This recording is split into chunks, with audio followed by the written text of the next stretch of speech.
त्या 2 अक्षरानंतर मी अडखळलो. रमाकांत माझा निकटचा स्नेही असला तरी असल्या नाजूक गोष्टीची चर्चा करताना माझ्या ओठावर आलेले शब्द संकोचानं परत माघारी फिरावेत यात नवल नव्हते. परंतु सुदैवाने काही प्रश्न न विचारता समजण्यासारखे असतात. होय, रमाकांत उत्तरला. तुला आश्चर्य वाटणं अगदी साहजिक आहे. 2 वर्षापूर्वी तू माझ्याकडे कोल्हापूरला आला होतास तेव्हा सुलोचना म्हणजे शालीनतेची आणि विनयाची केवळ प्रत्यक्ष मूर्ती होती. 2 वर्षाच्या अल्प अवधीत थेट 2 ध्रुवातले अंतर ती कशी चालून गेली हे समजू शकत नसेल. मला खरोखरीच ते समजू शकत नव्हते. मी न उच्चारलेला प्रश्न तोच होता.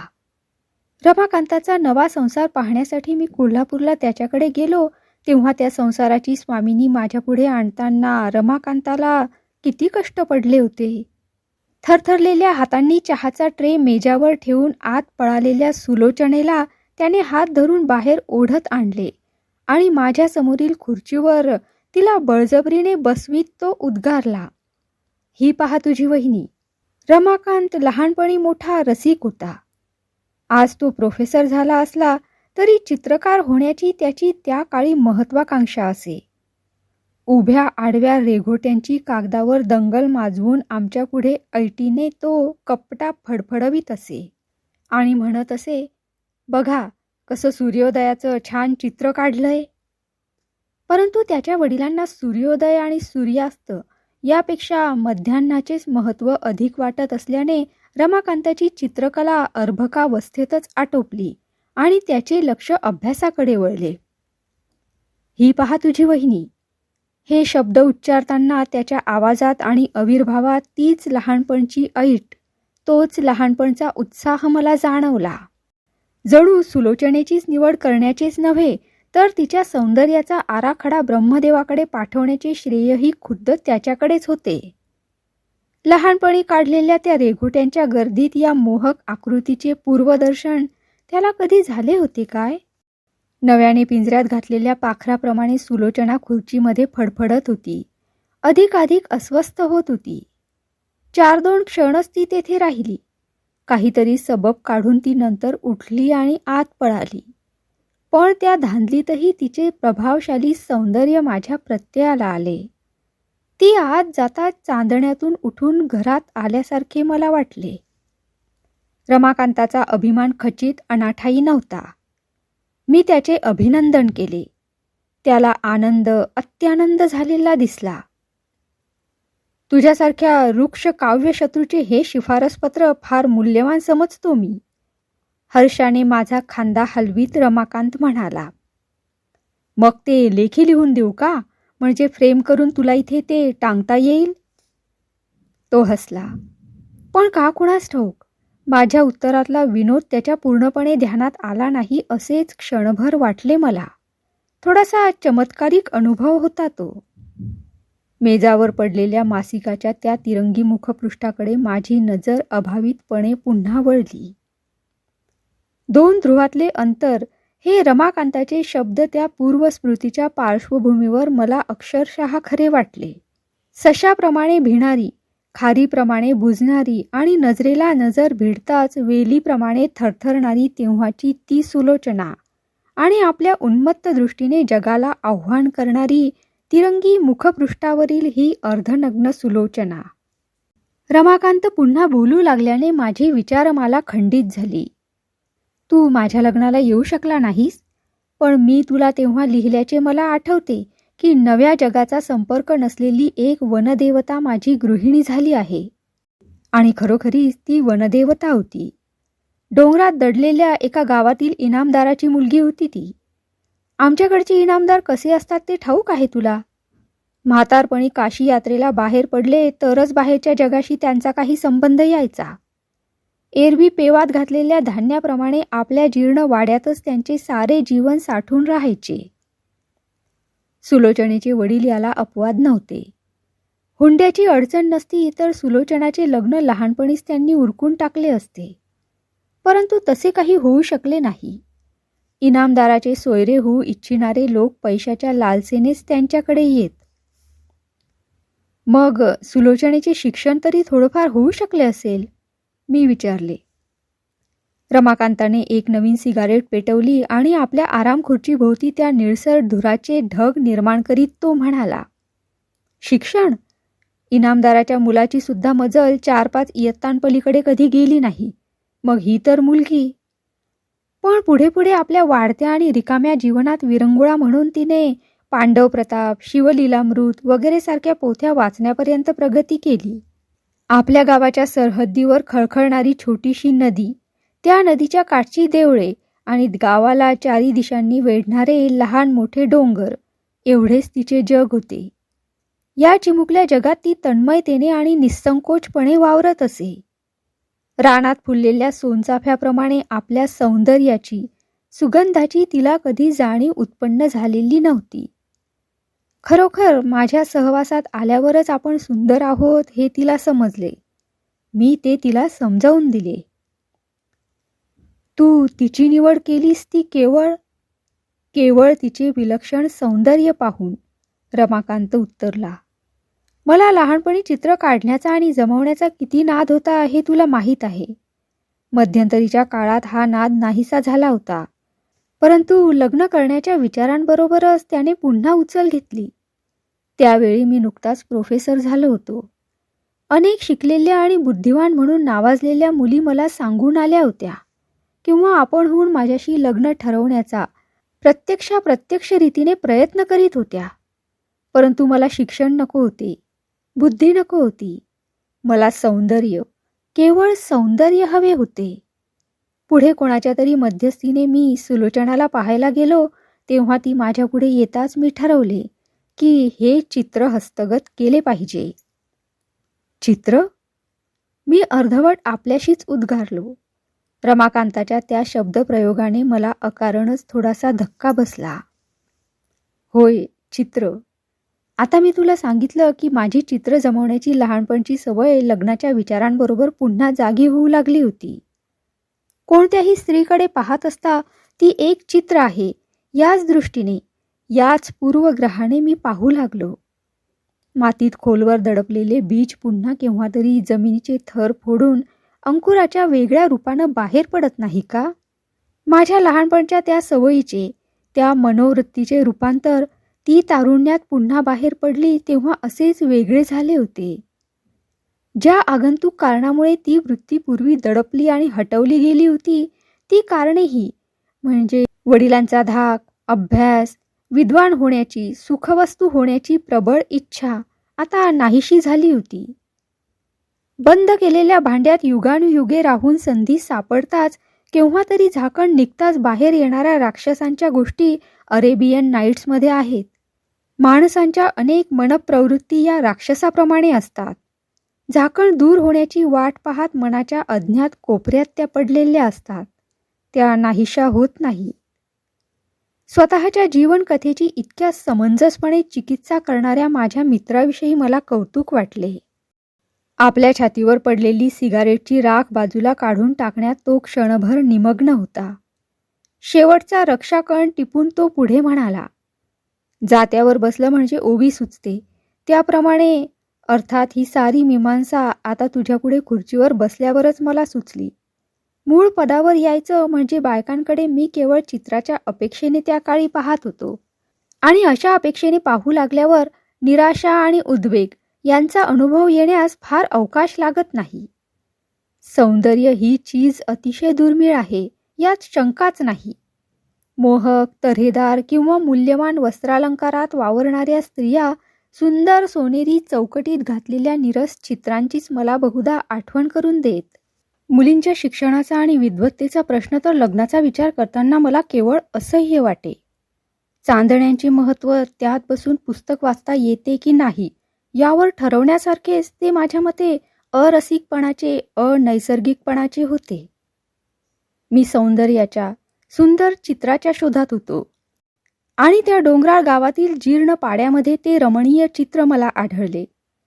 ठेवणीतली भरजरी पैठणी नेसून वस्त्रालंकाराच्या ओझ्याने आणि विनयाने किंचित वाकलेली सुलोचना माझ्यासमोर आली तेव्हा रविवर्म्याच्या चित्रातील एखादी अप्सराच तसबिरीच्या मर्यादा झुगारून बाहेर पडली आहे असे मला वाटले.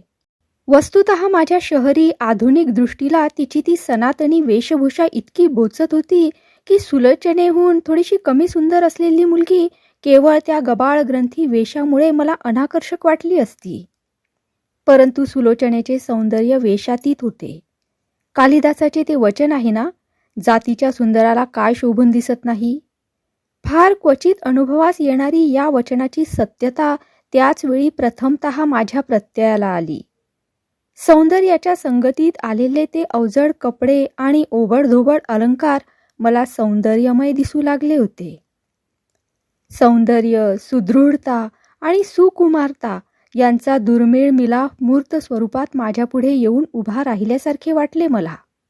रंगात केवढ्याशी स्पर्धा करणारे तिचे गाल लाजेमुळे तापलेल्या सोन्यासारखे आरक्त झाले होते आणि विविध भावनांनी ओथंबलेले तिचे आर्त निमिषार्धात हृदयाचा ठाव घेणारे डोळे, 2 रसगर्भ भावगीतेच वाटली मला ती. क्षणभर डोळे मिटून रमाकांत थांबला.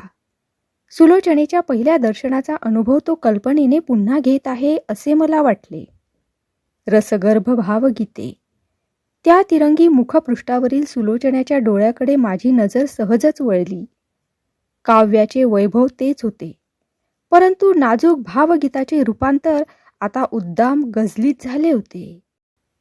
आणि लग्न होऊन सुलोचना माझ्या घरात माझी म्हणून वावरू लागली तेव्हा माझ्या सुखाला सीमा राहिली नाही.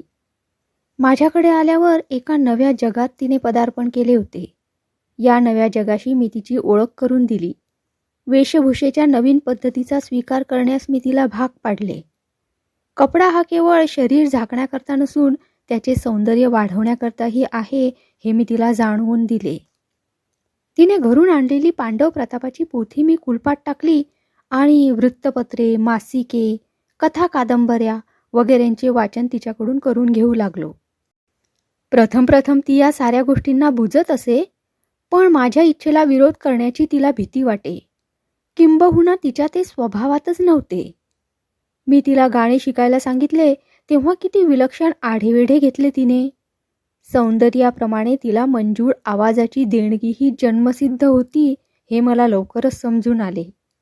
या मंजूळ आवाजाचा केवळ बोलण्यासाठी आणि तेही किती थोडं उपयोग केला जावा ही गोष्ट मला शल्यासारखी वाटू लागली. तिनं गाणं शिकलंच पाहिजे असं मी ठरवलं.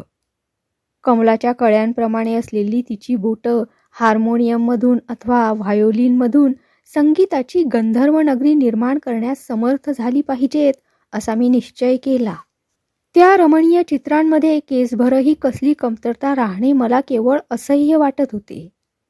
त्या सुंदर चित्राला तितकी सुंदर, तितकीच कलापूर्ण चौकट घालणे हे मला केवळ कर्तव्यच वाटत होते.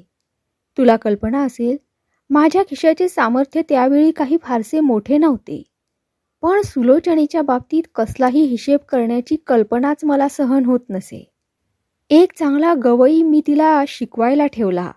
एक चांगला ऑर्गन, एक चांगले व्हायोलिन मी तिच्यासाठी खरेदी केले. सुलोचना प्रथम धुसफुसत केवळ माझ्या धाकाने गाण्याला बसे, परंतु पुढे तिलाही त्यात गोडी वाटू लागली. सगळी दुनिया उद्योगधंदे सोडून दारापलीकडे आपलं गाणं ऐकण्यासाठी येऊन बसली आहे अशा कल्पनेने सुरुवातीस तिच्या आवाजात येणारा चोरटेपणा पुढे नाहीसा झाला. ती मोकळेपणाने गाऊ लागली. तिच्या त्या मधुर गायनाने माझ्या अंगावर रोमांच उभे राहत. आपल्या आवाजाच्या अविरत श्रवणामध्ये रमाकांत तल्लीन झाल्यासारखा दिसत होता. बोटापर्यंत जळत असलेल्या सिगारेटने त्या समाधीतून त्याला जागे केले. नवी सिगारेट काढण्यासाठी त्याने खिशातून सिगारेट केस काढली. खरंच, तो उद्गारला, माझी ही नवीन सिगारेट केस मी तुला दाखवली नाही ना? बघ किती सुंदर आहे ती. मी ती केस घेतली, पाहिली आणि वाखाणणी करीत परत केली. ती परत करताना माझ्या मनात विचार आला, स्वतःच्या कोणत्याही गोष्टीचे सौंदर्य सुख दुसऱ्याला दाखवल्याशिवाय, दुसऱ्याचे शिफारसपत्र घेतल्याशिवाय याला अनुभवताच येत नाही काय? आणि नंतर शेवटाची सुरुवात झाली. रमाकांत सिगारेट शिलगावून म्हणाला, मी एके दिवशी तिला सिनेमात जायला सांगितले. तू सांगितलंस? अर्थात, किंचित अभिमानाने तो उद्गारला. मी सांगितल्याशिवाय, आग्रह केल्याशिवाय ती सिनेमात काम करायलाच काय परंतु सिनेमा पाहायला सुद्धा जाण्याची शक्यता नव्हती. मीच तिला सिनेमात जायला सांगितले, नव्हे जाण्याला भाग पाडले. तू माझ्याकडे येऊन गेल्यानंतर सुमारे 1-1.5 वर्षातली हकीकत आहे ही. हा काळपर्यंत सुलोचनेच्या अतुल सौंदर्याला योग्य अशी पार्श्वभूमी देण्यासाठी मला जेवढे करता येईल तेवढे मी केले होते.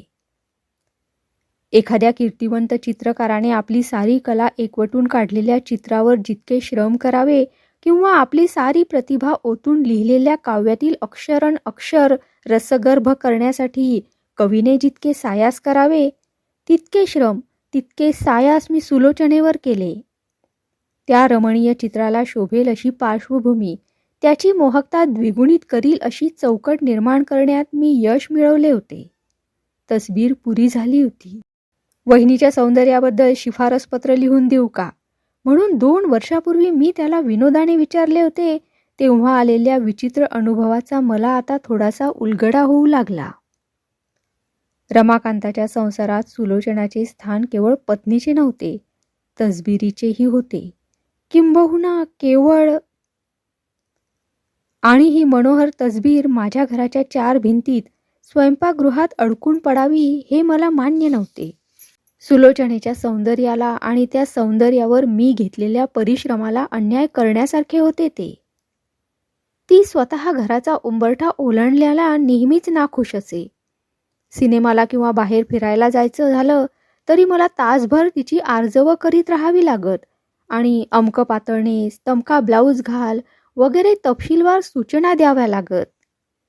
स्वयंपाकी गडी वगैरे ठेवून सुद्धा घरातल्या कामाच्या पसाऱ्यात ती स्वतःला गारद करून घेई.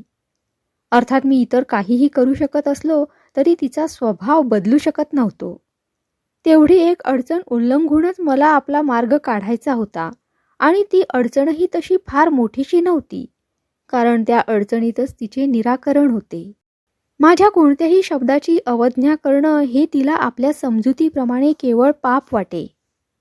आपल्या समजुतीप्रमाणे? माझ्या मनात विचार आला. 2 समजुतीतील संघर्षाचीच ही सारी कहाणी आहे.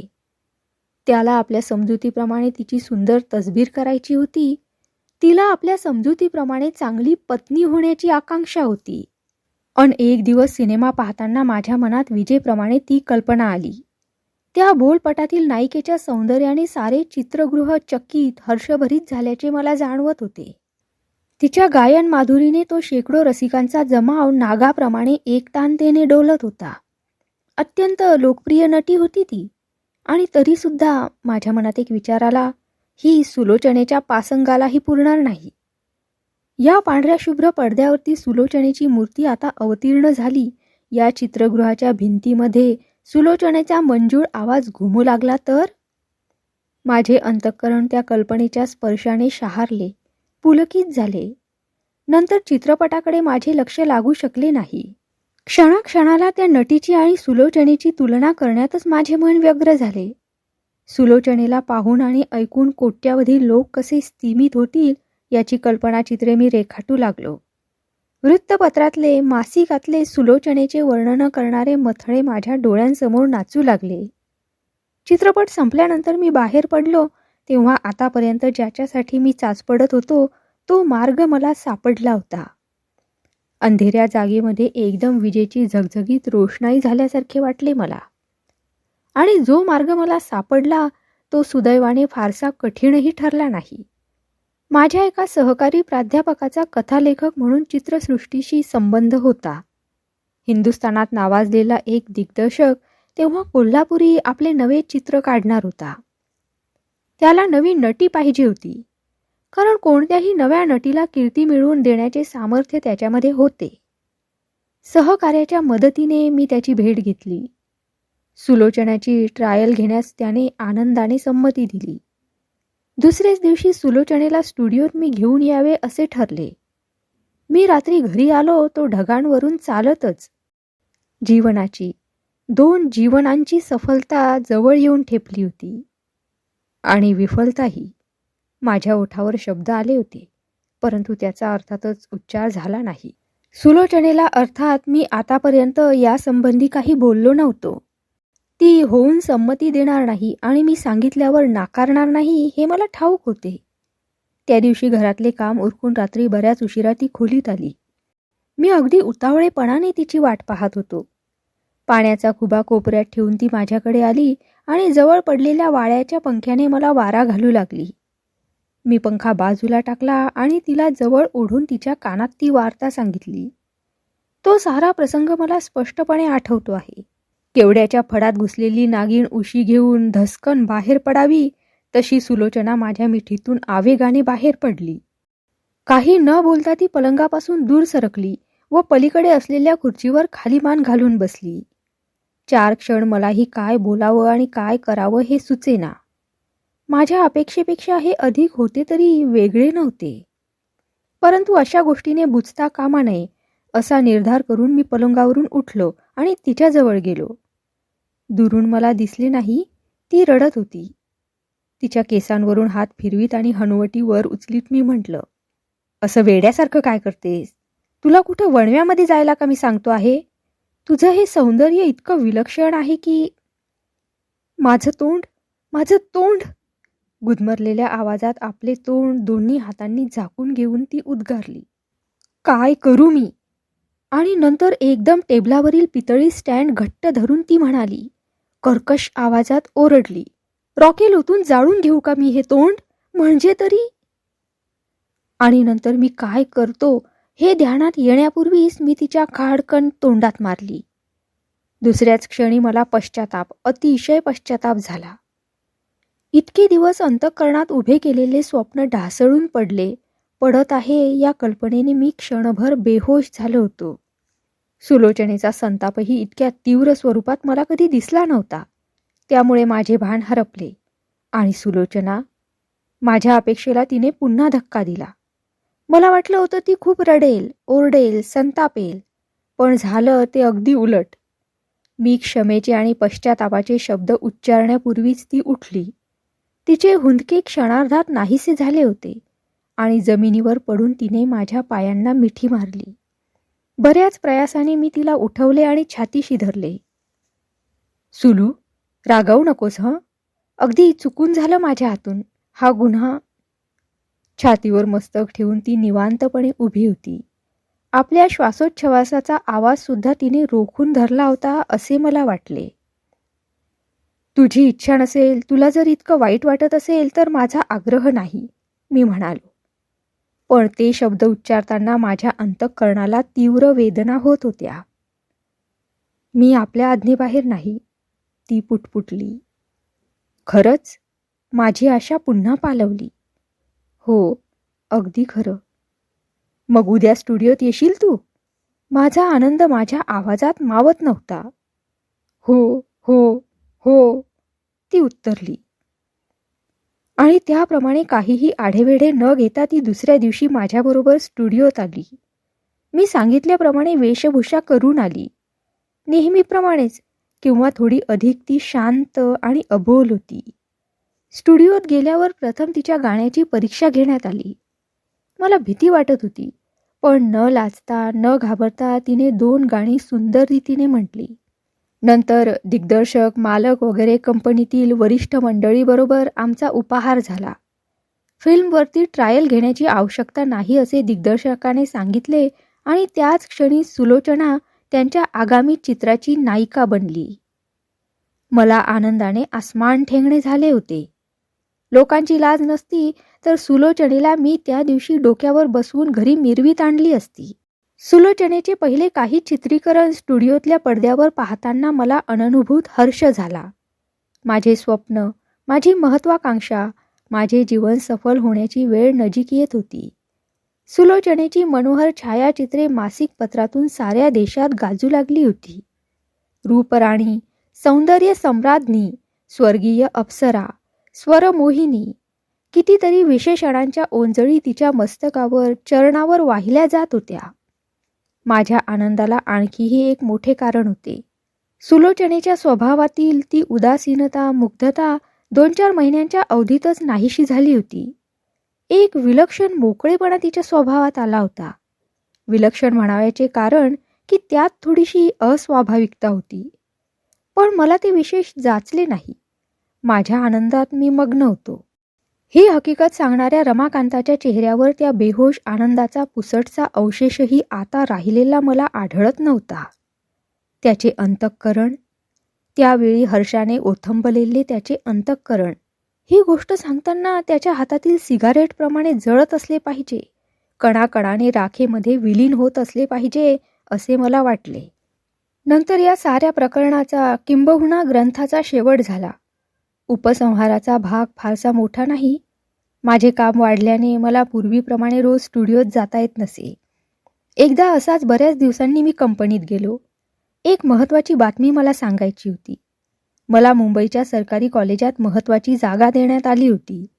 त्या आनंदाच्या भरात यापुढे दुसऱ्या चित्रपटात काम करण्याचा एका शब्दानेही मी तुला आग्रह करणार नाही असे वचन सुलोचनेला द्यायचे मी ठरवले होते. मी जवळजवळ धावतच कंपनीच्या सुलोचनेच्या खोलीकडे गेलो. दाराजवळ जाण्यापूर्वीच एक पहारेकरी कुठून तरी आला आणि बाईसाहेब कामात आहेत, जरा वेळ तिकडे बसा असे त्याने मला सांगितले. मी त्याच्याकडे लक्ष न देता पुढे होऊन दरवाजा उघडला. सर्व शरीराचे बर्फ झाल्याप्रमाणे मी उंबऱ्यावर जड थंड होऊन उभा राहिलो. सुलोचना स्टुडिओच्या मालकाच्या गळ्यात हात घालून मला दारात पाहताच ती दचकली, पण ती आपल्या जागेवरून उठली नाही, तसूभरही हलली नाही. माझे रक्त परत शिरातून वाहू लागले, उकळू लागले. सुलोचना, मी ओरडलो, पण तरीही ती बोलली नाही, हलली नाही. स्वस्थ आणि संथ डोळ्यांनी ती माझ्याकडे पाहत राहिली. मी खाडकन दरवाजा लावला आणि परत फिरलो. मी पुन्हा तिच्याकडे गेलो नाही आणि ती पुन्हा माझ्याकडे कधीही आली नाही. आज ती एक प्रख्यात नटी झाली आहे, पण तिचे एकही चित्र मी पाहिले नाही. शेवटचे वाक्य उच्चारताना तो हसला, खदखदून हसला आणि माझा निरोप घेऊन ताबडतोब निघून गेला.